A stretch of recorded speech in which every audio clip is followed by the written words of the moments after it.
It was almost like God was letting me know that something was about to happen.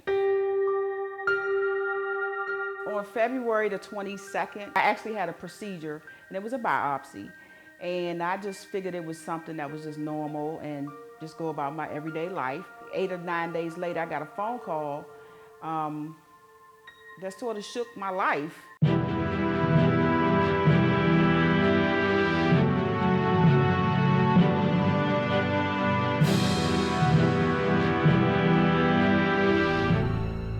I got a phone call from the doctor's office, and the doctor called to tell me that they found cancer in my uterus.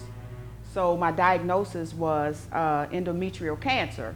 So on the day that she told me, I was actually sitting in my prayer closet when I got the phone call.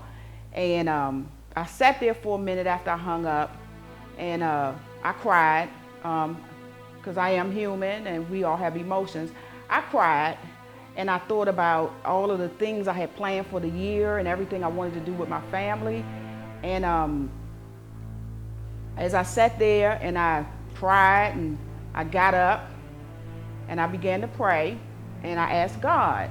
I didn't ask him why it happened to me. I asked him to give me clarity. It was hard for me to process what was said to me. Marshayla prayed for me that day, and then afterwards we went in the lobby and we were talking. And I explained to her, I said, as we were talking, I said, I have been a survivor of domestic abuse. I've raised 3 children alone, as I was a single parent, so I've survived a lot of things, and I know that it was God that got me through.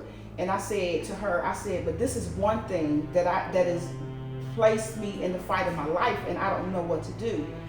Marshayla squared up with me, and she got in my face and said to me, this is not your fight. She said, you keep your focus on God and walk through and continue to do what God has called you to do.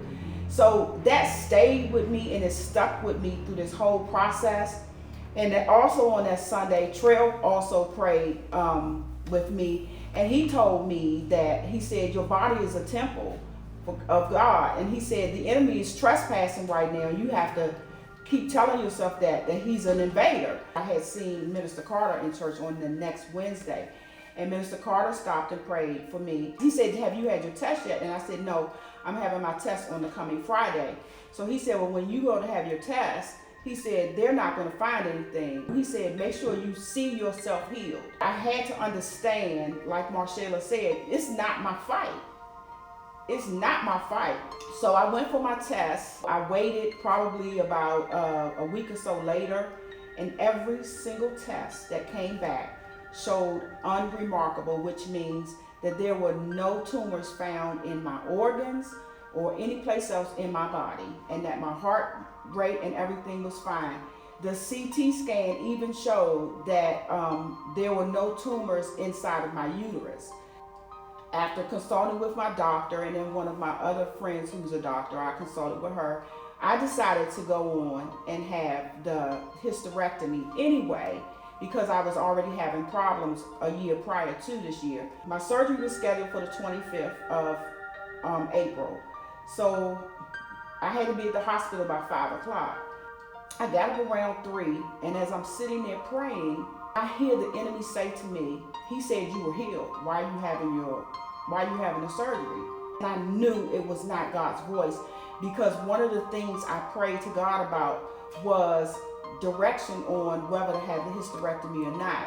And he gave me guidance, and I went off of his guidance to make the decision to have the hysterectomy.